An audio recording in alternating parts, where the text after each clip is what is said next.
All right, everyone. Welcome to June 2020. Our first FourSight U. We're honored to have Dr. Gerard Puccio, who I know will call him Gerard. So pleased to have you all joining us for some research updates specifically for between FourSight and wellness. I'm not going to stay too long for myself. I'm just going to throw it over to Gerard and let you run the show. Expecting thanks, a large Russ. crowd. Yeah, appreciate it. Great to see everybody. So many familiar faces and names. So we've got an hour together. I'm going to jump right into it. Let me just say there are 3 blocks in this presentation. Block 1 is setting things up, so a little bit of background, which will include a warm-up. Block 2 will be looking at the research that came out of our correlations between dimensions of well-being and FourSight. And then block 3 is a closing exercise to have you reflect on yourself and insights maybe that you can take from the research and apply to yourself in terms of digging deeper into your own creative thinking preferences and implications for your creativity. So that's the plan. I'm going to jump into my slides. So, this FourSight U focuses on wellness and FourSight. The longer title is really understanding how polarities within the creative process can help us to engage in our own creative growth, and especially understanding, borrowing from Carl Jung, who I've been doing a lot of reading around since embarking on this research, is the notion of our complex personality and how do we develop our complex personality by understanding our shadow self. So let me share with you, just by way of background, then we'll do a quick warm-up exercise, and Russ, that's where we'll break into pairs, do a pair and share activity, and then come back to the main room. So one of the things that fascinates me about the creative person is Csikszentmihalyi's research that has shown that creative people often within their personalities integrate qualities that seem to be in opposition of each other. So for example, Csikszentmihalyi says, I'm going to skip around here a little bit, creative people are full of energy, yet often quiet and at rest. They can be imaginative, but rooted in reality, extroverted and introverted. They possess both masculine and feminine traits and so forth. And it's always intrigued me that why would it be sort of a consistent theme as we look at the creative personality, those who are able to achieve some level of bringing their creativity to fruition, bringing it to the world, producing it in a way that others can consume it, or to produce it in a way that influences others. Why would they have these complex personalities? So when we dig deeper into Csikszentmihalyi and his work, one of the key polarities that we see in opposites, if you're familiar with creative problem solving, and I recognize many of your names and faces out there, so you're certainly attuned to this. Csikszentmihalyi says that people who bring acceptable novelty in a domain seem to be able to use, well, 2 opposite ways of thinking, convergent and divergent. And this is one of the things that we stress in creative problem solving, right? It's that dynamic balance, that flexibility of being able to move back and forth. And he says that having a complex personality means being able to express the full range of traits that are potentially present in the human repertoire. I want to pause there for a moment and have us think about how FourSight and the 4 fundamental functions of creative thinking within FourSight represent a repertoire of mindsets and skill sets within creativity.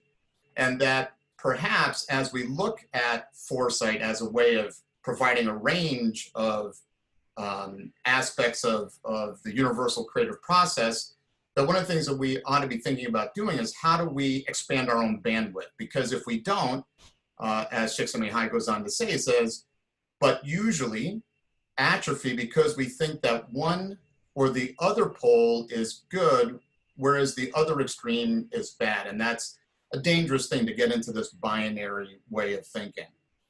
So here are the 3 learning objectives I have for the session. So if you're curious, what's my end goal and how are you going to be involved? First learning objective is to develop insights into the broader implications of FourSight theory, especially related to well-being. One of the things that has happened with FourSight theory is that it's gone well beyond. I think that any of the 5 partners in FourSight would have imagined that the theory would go. But in some ways, it's not surprising because creativity is a fundamental aspect of human essence. So in some ways, maybe we shouldn't be surprised that FourSight as an expression of creativity ties into so many other things. And today we'll be looking at that specifically related to well-being. One of the things that I hope happens as a result of this session is it will continue to develop greater self-awareness. That is you. I mean, I can't help but be a reflective person. And as I work on this material, I can't help but think about myself. And then the third is to challenge us to think about how to transcend the shadow self, those parts of our personality that are hidden from us and perhaps hidden from the world, and to use that to help ourselves grow as creative people. So those are the 3 learning objectives. I'll circle back to those at the end of the presentation. But no good creativity session should start without having some kind of warm-up. So we're going to anchor ourselves into our own understanding of our FourSight preferences. Sarah, thank you for sending out a heads up for people to either bring or have in mind their FourSight profile. So we're going to do a pair and share around our own FourSight profiles. I'm going to jump into the whiteboard and share with you by way of example the kind of conversation that I'd like you to have. So many of you know from certifications with me or in graduate classes with me, this is my profile. If you weren't aware that this is my profile, I'll give you a quick overview. So I have 2 low preferences around clarifying ideate. My lowest preference is ideate. Jaws might be dropping and hitting desks. If you weren't aware of this, that the chair of the International Center for Science Creativity, holy cow, has a low preference for ideate. I'll come back to that in a moment. My 2 high preferences, which we call finisher, is a combination between high preference to develop and a high preference. My leading preference really is a high preference to implement. So I'm going to have you pair and share with a partner. We'll do this randomly, your profile. And what I'd like you to do is to share a key learning that you had when your FourSight profile was revealed to you, or maybe upon reflection. And my key insight when I saw my profile is this point right here, that my lowest preference is ideate. And that's one of the reasons, honestly, I was attracted to the field of creativity, is that one idea was good enough for me. You have an idea, do something with it, damn it. Get it out to the world, spoken as a true true implementer. So a key insight for me, and something that I've been working on now, and Ken, thanks for reminding me of my age. It's been more than 20 years. It's now been nearly 40 years in the field of creativity. But one of the things that I work on my growing edge, really, and what I have taken as part of a critical aspect of my own development, has been to really focus on divergent thinking and developing a mindset that puts me in a position to be more open and flexible in my thinking. So that's the warm-up I'd like you to have. Russ, you are the MC. I'm going to have you as you wish, but I'm guessing we can randomly assign people to breakout groups in pairs. If you would, when you enter into your breakout room, you'll only have 5 minutes. So Russ, if we can set the timer for 5 minutes, and let's share with each other what I just shared with you, just to anchor ourselves in the theory, right? Because theory without application doesn't really provide a lot of practical takeaways. Russ, does that make sense? We are good. Awesome. By the way, it should be obvious that Harry and I were in the same group because we were in the same place. Same here, yeah.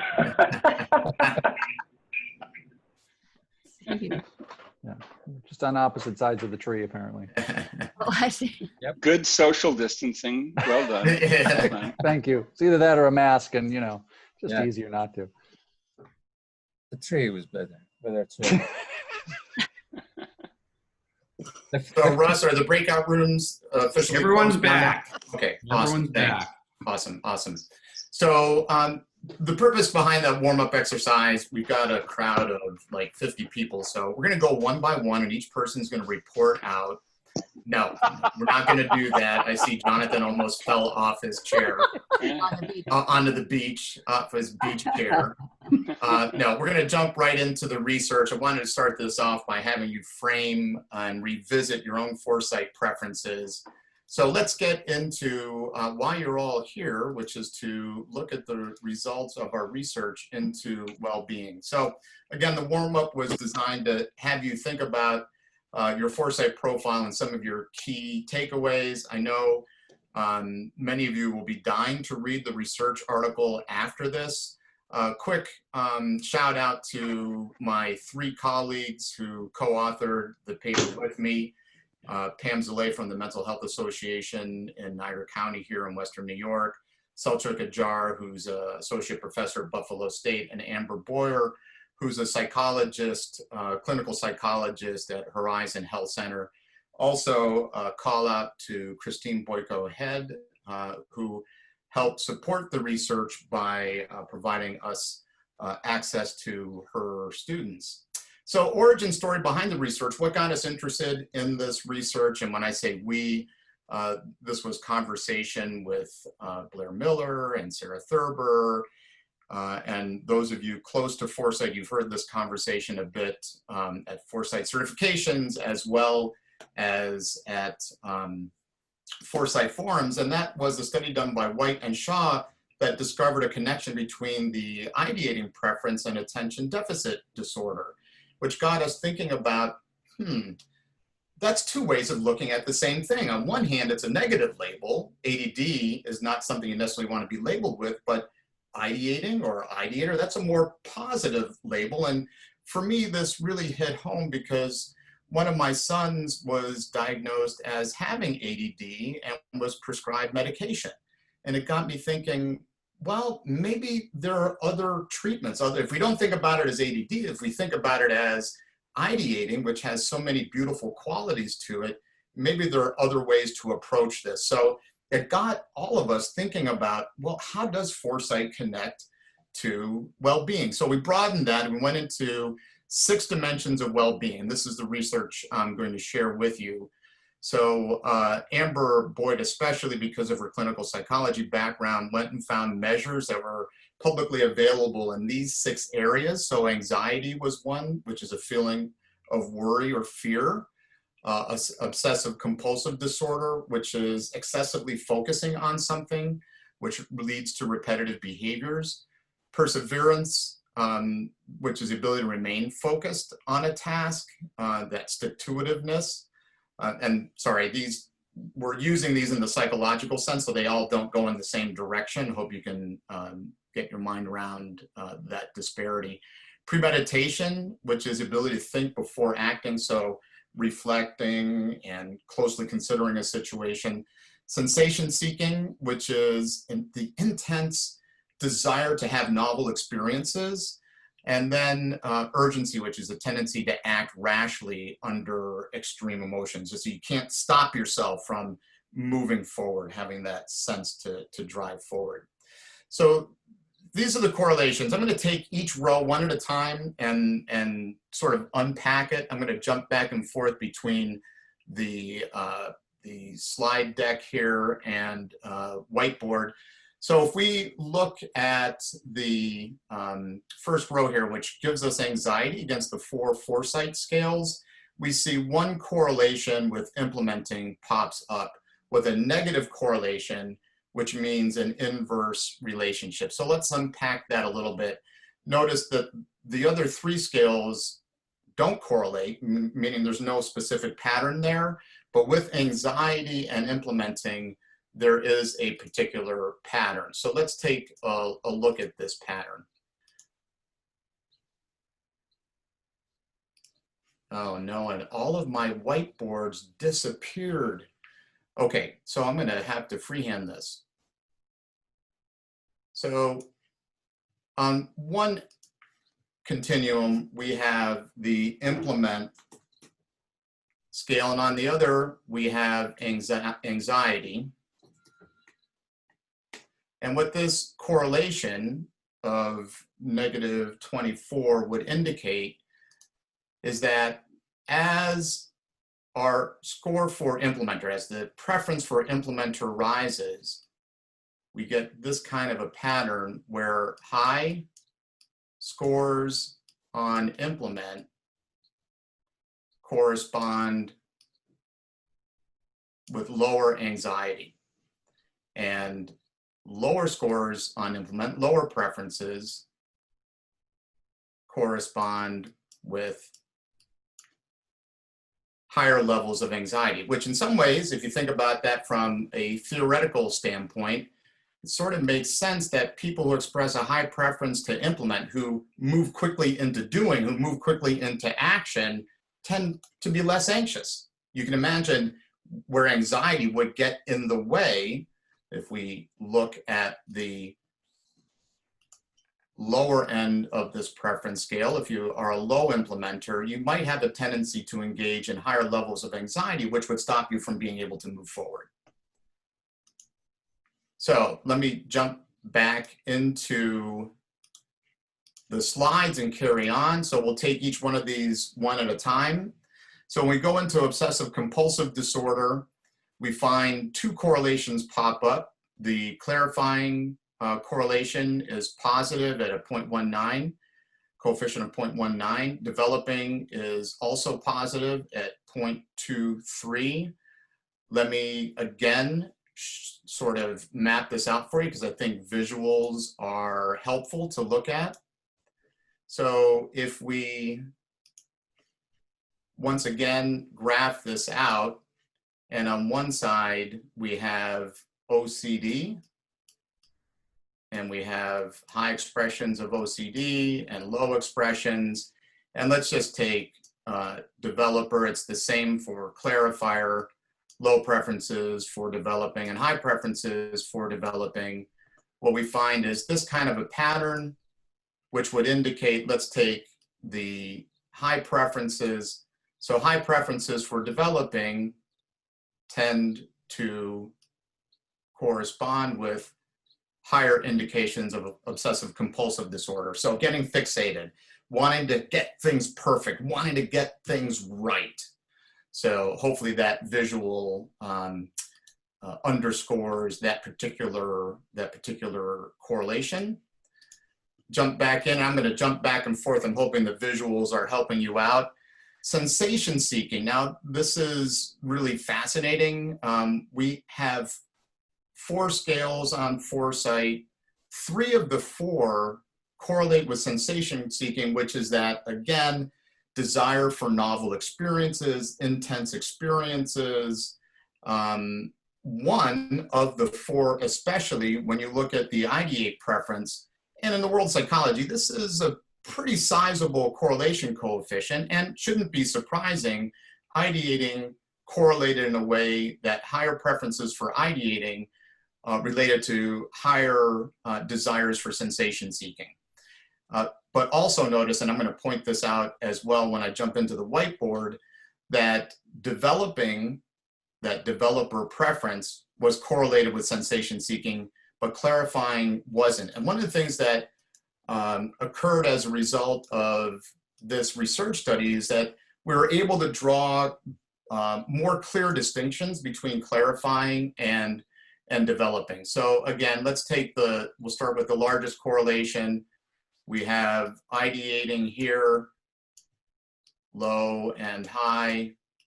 We have sensation seeking here, high and low, and we get a very strong correlation between the two. Shouldn't be surprising, which would indicate, which was part of the theory from the very beginning, people who have a high preference for ideating tend to want to and seek out highly novel experiences. They like, literally, they like the buzz. That's what sensation seeking is about. they get jazzed. They have an emotional reaction to novelty, and they need to feed novelty because it is part of their makeup. Now, you can take that to an extreme, and sensation seeking as a psychological concept, when taken too far and not able to turn that motor down, can lead to, and here's where it's tied into well-being, some risky behavior like substance abuse and the like. Now, what's interesting, I mentioned that we found no relationship with clarifying, but with developing, we found a positive relationship. With clarifying and sensation seeking, there was no relationship, no particular pattern, so people were scattered everywhere. However, with developing, or the developer preference, as that score increased, there was also an increase towards sensation seeking. So this helps us to draw a distinction between developers and clarifiers, in that developers are open to novelty. And as they are developing an idea, there is an attraction to taking something that's novel and making it workable, crafting it and refining it, thinking about how might this be possible? How might we bring this to the world? And that's a new insight for us out of this research. So jumping back in and taking each of these dimensions one at a time. And one of the things I would encourage you to do as I'm talking about this, to be thinking about yourself and your own profile and what insight this might give you about yourself, because the ending activity that we'll be doing will have you go back to your own profile and think about the implications of all of this research as you think about your own profile. The next is urgency. So urgency is that inability to hold yourself back in a way. It's acting rashly. It's experiencing the desire to move forward because of strong emotional urges. And here it's interesting, we see the opposite relationship between clarifying and ideating when it comes to urgency. So a negative correlation would indicate that clarifiers don't necessarily experience that emotional urge to act rationally. Makes sense. They will hold back and think about things, whereas those who have an ideating preference will tend to be overwhelmed, potentially emotionally hijacked, if you will, by themselves, emotionally hijacking themselves in a way where they can't help but to leap in. So again, if we map this out, if we draw it out, and again, I hope that the whiteboard sketches here are helpful, we get the exact opposite pattern when we look at these two when it comes to this sense of urgency. So we have urgency along one axis, a high sense of urgency versus low, high versus low. And we have the clarifying preference and the ideating preference. I'll start with ideators, low versus high. As the ideating preference increases, so does the tendency to experience this sense of urgency. So those who are high scorers on ideating tend to be, and this is a correlation, so it's not a perfect pattern, but tend to express a higher sense of urgency. Fascinating though, you get the exact opposite when you look at clarifiers, low versus high. So high scores on clarifying, so stepping back, looking at the situation, doing your homework, gathering the details, doing the research. When you express a high preference for clarifying, you tend to also express lower sense of urgency, which makes sense. You could see where you would probably stick with the situation longer if you have a higher preference for clarifying, versus those who have a low preference are more likely, in terms of self-control, to express a greater degree of a sense of urgency. So let's move to the next dimension. So next dimension is premeditation. Now this is really interesting. This is the strongest correlation coefficient that we found. And again, in the world of psychology, when you get into 0.5s and 4s, it shows a pretty clear pattern. And we see with clarifying, there's a strong positive correlation with premeditation. which again, premeditation is that ability to think before acting, reflecting. We see this, it's similar with developing, but it's not as strong. It's statistically significant, but this is a stronger relationship. So let me map out what this looks like from the perspective of the clarifier. So again, we have this pattern, we have premeditation, high and low, we have clarifier, low and high, and this is a pretty clear pattern whereby individuals who express higher preferences for clarifying also tend to say they're more likely to engage in premeditation. It's also true for developers, but it's not as strong. Returning to our results, perseverance is the last skill that we looked at. Here we found, this is interesting, sometimes it's the absence of a significant correlation, which is fascinating. In this case, we had, for perseverance, significant correlations for clarifying, developing, and implementing, but no correlation, meaning no particular pattern for those who have a preference for ideating. Of the three that were significant, the one that was the strongest, and again, perhaps not surprising, it would seem to be theoretically consistent, is this relationship between implementing and perseverance. So I'm going to commit to moving an idea forward. I'm going to make it happen, even if it kills me. And that's the thing about each of these dimensions of well-being. They have their advantages, but they also have potentially their disadvantages as well. So in this case, we'll map it out again visually so that you understand what it looks like. For perseverance, we get these positive relationships with all of the skills except for ideating. So this is true for implementing, for clarifying, for developing, but the strongest relationship was for the implementing preference, and a pretty clear pattern here with the 4.4 correlation coefficient showing that as scores for implementing increase, so higher preferences for implementing correspond with a tendency to engage in perseverance. So I'm going to go back into the slides and move into some of the implications, what I feel are some of the implications of this research. So when we look at, oh, what is the meaning of this? What's the value of this? Well, one, it helps us to expand our understanding of FourSight preferences. As I mentioned, and Sarah wrote a really nice piece on looking at the distinctions between clarifiers and developers, the clarifying preference and the developing preference.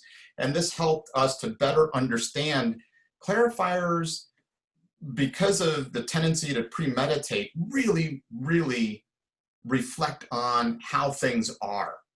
How are things now? And developers, because they correlate with sensation seeking, will move more towards what's possible, analyzing what's possible. So they both use analysis, which is one of the common features of clarifiers and developers. They both use analysis, but they're used in different ways. Clarifiers use analysis to understand the present situation and to really deeply understand the present situation, where developers use analysis because of that insight around the sensation-seeking aspect. They use analysis to think about what's possible. How do we make something possible? So that's a key outcome. Next, relationships may expand effective treatment of therapy options for mental health conditions. So as we start to think about this, now that we know there's a relationship between these creative thinking preferences, how might creative problem solving tools, how might creativity training, how might training in creative problem solving help people to become mentally healthier? So for example, if you know you have a high preference for premeditation, by learning the other FourSight facets. And by learning other tools, you can prevent that tendency from becoming a negative dynamic. So by learning to be more flexible, expanding your bandwidth into ideating and developing and implementing could help you to get unstuck. So in some ways, how might creative problem solving, as Sid Parnes always liked to say, it's not therapy, but it can be therapeutic. So by this gives us insights into what he said and what he meant, that creative problem solving can be therapeutic by learning all facets of creative problem solving. It could promote acceptance of the positive sides of diagnosis. So I want to circle back to attention deficit disorder. That's a label. And if you look at it purely through the lens of psychology, sensation seeking, premeditation, attention deficit disorder, obsessive compulsive disorder, especially, those become pejorative labels. But how might we expand that and say, through FourSight theory, well, yeah, obsessive compulsive disorder has some downsides to it, but let's think about it more as a developer tendency, that you're interested in perfection and getting things right. Let's replace negative labels with more positive labels. Moving from that positions, this research potentially helps to position CPS as a framework for personality growth and development of the whole person. And in psychology, they call this depth psychology. And this comes back to what I cited earlier in terms of Csikszentmihalyi's work. Creative people have complex personalities. How do we begin to think about FourSight as a way of helping people to embrace their shadow selves, to embrace those preferences that are potentially less well developed? How do we help them to expand their bandwidth? And that leads us into this notion of creative transcendence, which is that ability to integrate opposing qualities that help us to be in a world that's based on forcing you into an algorithm. So I'm a developer implementer, and once we know that, well, people can make certain predictions about me, do I want them to be able to make predictions about me? Probably not. And for me to be successful in life, I shouldn't be so predictable. I need to develop this complex personality, which means I need to transcend some things about myself. So that leads us into a closing activity. So let's take the information I shared with you and play with it as a thought experiment on ourselves. And the closing activity, Russ is going to send us into breakout groups.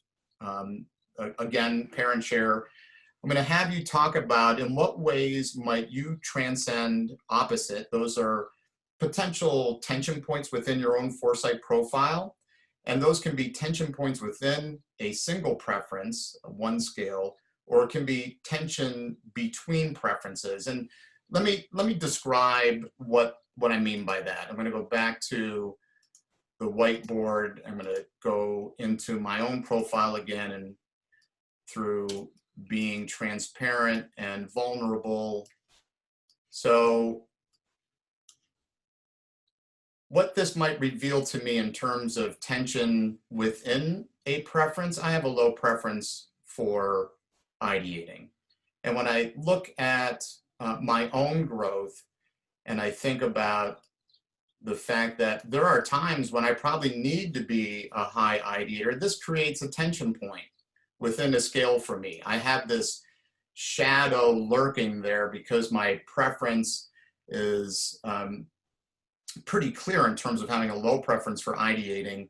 One of the tension points this reveals to me, and something I've been really working on for years, and I'll never forget when Sarah gave me some feedback after we had done an improv exercise. Sarah, you have no idea how impactful your words are. We had done this improvisational skit, and Sarah said to me, "That's the Gerard I want to see more often." Well, that's because my growing edge is working on being more playful, right? That's my growing edge. So that's a tension point. That's a shadow that I might work on. Another example, so that's within a scale. Another tension point is between scales. I have a clear high preference for implementing. and a low preference for clarifying. So this is another tension point, a shadow aspect of my personality where, you know, it's been problematic at times when I've moved so quickly into implement that I've skipped over the clarifying. So again, that's something that lies in the shadows, and to be fully successful in life, I need to integrate all of these things and develop, as depth psychology talks about, the integration of opposites, so I have the full repertoire of the human experience available to me, right? So FourSight is like a four-sided lantern that looks in 4 directions simultaneously. How do we turn up the lumens on all 4 bulbs? So with that, and we've got about, perfect, right on time, about 14 minutes left. What I'd like you to do is to go back with your partner, Russ, I'm assuming, because we did the breakouts earlier, we're gonna end up back with the same partner that we spoke with earlier. We can. It's up to you. You can do that. Let's do that. Let's make that happen. Let's give folks 5 minutes.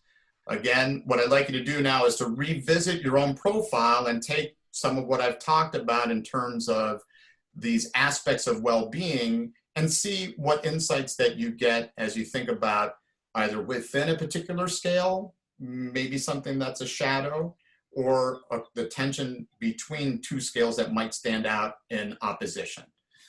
So I'm hoping that's clear. If not, just make it up and have fun talking to each other for 5 minutes. I'm sending people into rooms. We're all back. Awesome. Yeah, that's a good discovery. Let's close out the session. We've got 5 minutes left. I'm going to share my whiteboard.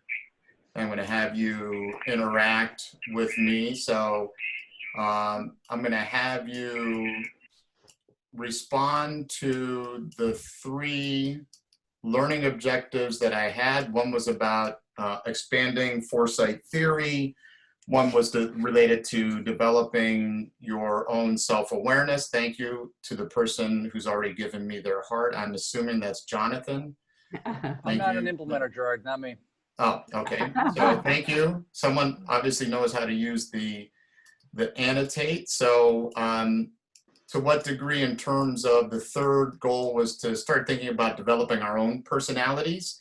So to jump in, as this person just demonstrated for us, somewhere along this continuum, if you go up to view options, select that, that'll get you into a menu that will show you the annotate function. And there are about 40 or 50 of us on.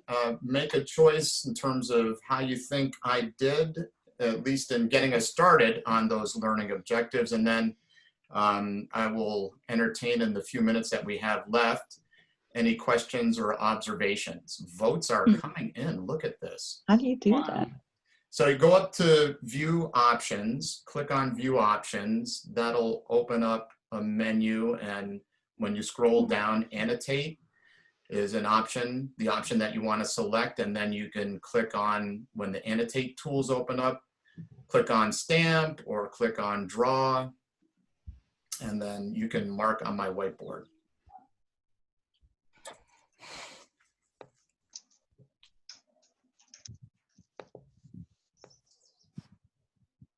So looks like we're doing pretty well, which I appreciate very much. As folks are figuring this out, I'm going to open it up.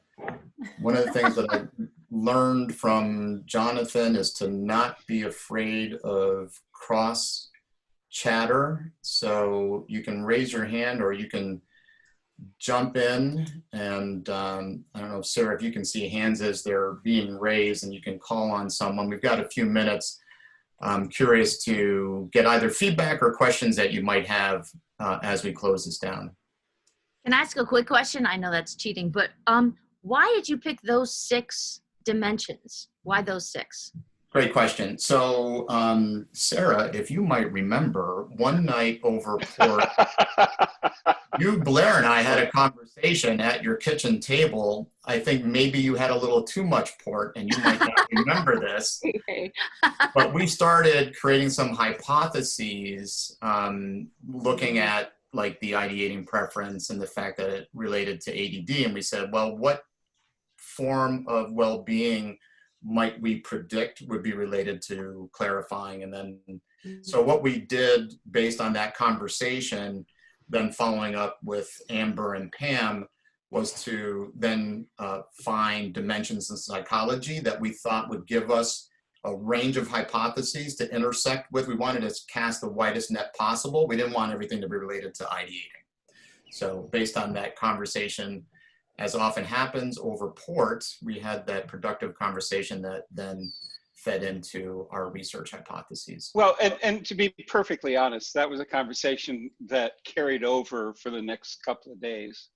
Well, actually, a couple of years. That was Yeah. that was a while ago. It took us time to get the research organized. So yeah. Susanna Childers asked, what about integrators?